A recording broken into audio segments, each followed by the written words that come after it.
So it's finally time to talk about my favorite books from 2023.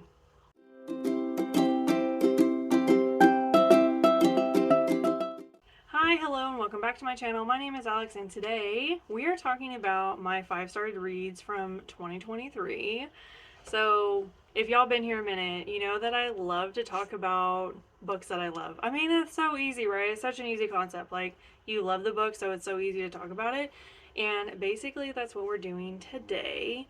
I've broken this down into 3 parts, and I'll just kind of like scatter them throughout the year.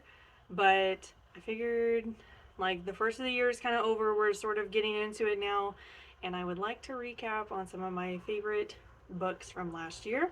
Before we get into it, make sure you hit all the buttons down below so you know when I'm posting. I post every week, and all we do on this channel is talk about books. So if you like listening to people talk about books, here I am every week doing just that for you.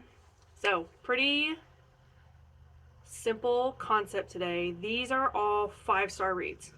So they're ones that got my highest praise, and let me tell y'all, it's hard to get the 5 stars. I read 40 books last year, and only 9 got 5 stars. That's how picky I am. I'm so picky with the 5 stars. Like, the book has to be absolute perfection for me to give the 5 stars. And obviously, ratings are extremely subjective, so like, maybe some of these books on this list, you read them and were like, that is not a 5-star book. Well, it's my 5 stars, right? And I would love to hear if you didn't think it was a 5-star book. Yeah, let's not waste any more time. Let's get into it. The first book is Learn My Lesson by Katee Robert, and this is what I mean when I say that stuff is subjective, like ratings are subjective, because I had friends on my book club that were like, this was not a 5-star book. It was a 5-star book to me, though. If you've not heard about the Wicked Villain series, or if you've not read any of them, this is book 2 in the Wicked Villain series, and basically this series is Disney villain gets the girl, or person, you know, you get it. The first one is about Jasmine and Jafar, and this one is about Meg, Hades, and Hercules all together. These are very smutty. This is basically like Hades owns a underground sex club, you know, that all the best Disney villains hang out at with their respective partners.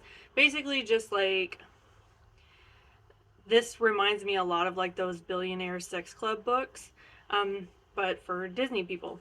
So Hades owns this club, and Meg kind of like sold her soul to Hades in order to like stay alive. And they kind of happen on Hercules, and at first it was kind of like a business deal, and then it turned into something else. There's a lot of really good smut scenes in this book. I loved them all 3 on the page. Was the plot a little shallow? Yes, the plot was a little shallow, but this is one of those books where like, you're just there to have a good time, right? And I was just having a good time. So the plot was insanely easy to understand. There was a lot of good influx of new characters for the upcoming books in this. We did get to touch back with Jasmine and Jafar from the first book. Let me just say, like, the vibes here were everything that I wanted them to be. The smut scenes were everything that I wanted them to be. This book just really delivered for me, and the pace was excellent. That was my biggest gripe with the first book, Desperate Measures, was the pace. I didn't think the pace was that great, and I felt like all of the smut scenes were like really predictable and not really that exciting. Katee Robert really bumped it up in the second book. And I remember telling myself that if I felt stagnated in the second book like I did with the first book, that I wasn't going to continue the series. And now I'm interested to continue the series. This I read early on in 23, and I didn't get any more of this series read last year. But the third book, I can't remember now what it's called, but it's been on like 3 or 4 maybe series since then. So maybe we'll get to it this year. But yeah, this was just a lot of fun. If you don't care too much about plot, because like, again, you have to take these books as what they are. This is a smutty book. That's it. With Disney underlying themes. If you take it like that, it's really good.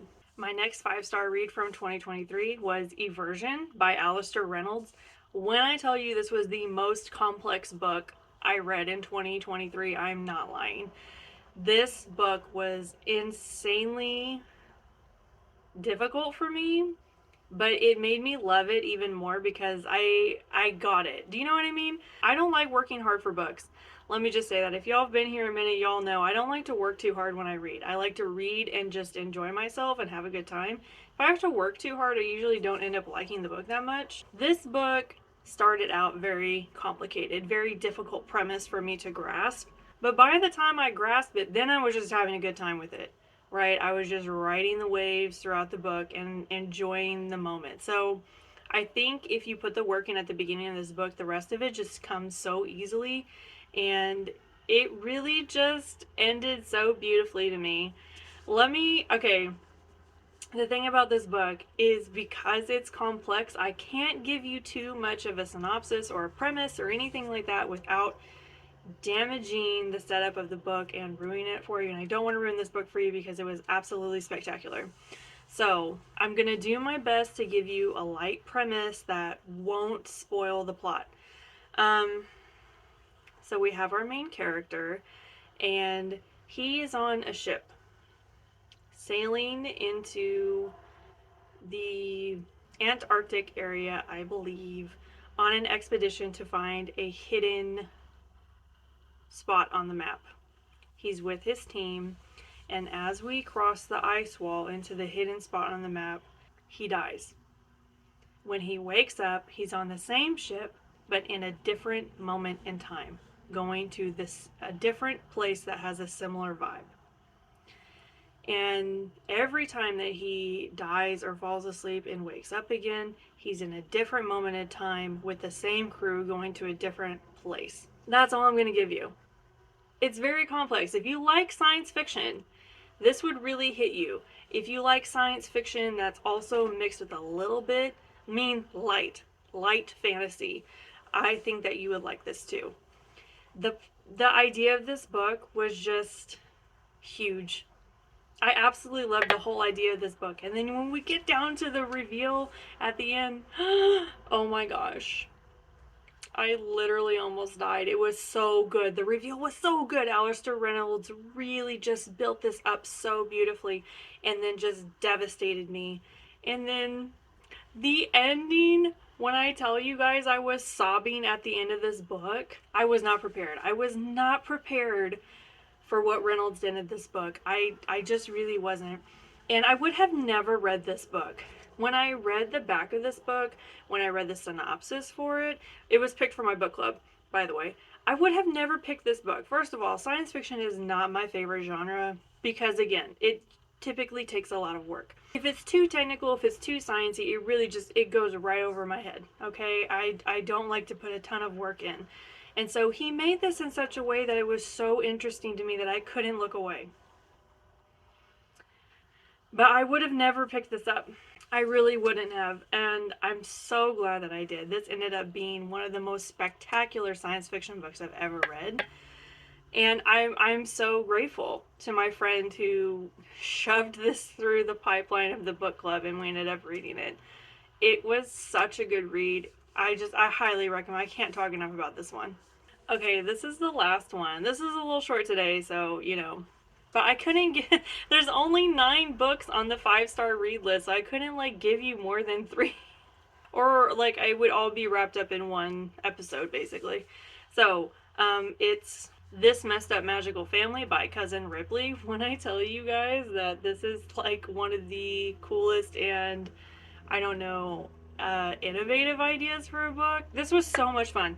So this is basically a short story, and then Cousin Ripley published a bunch of them in a set basically. So this is book 1. So I'm just gonna tell you the vibes because I can't tell you too much about the story besides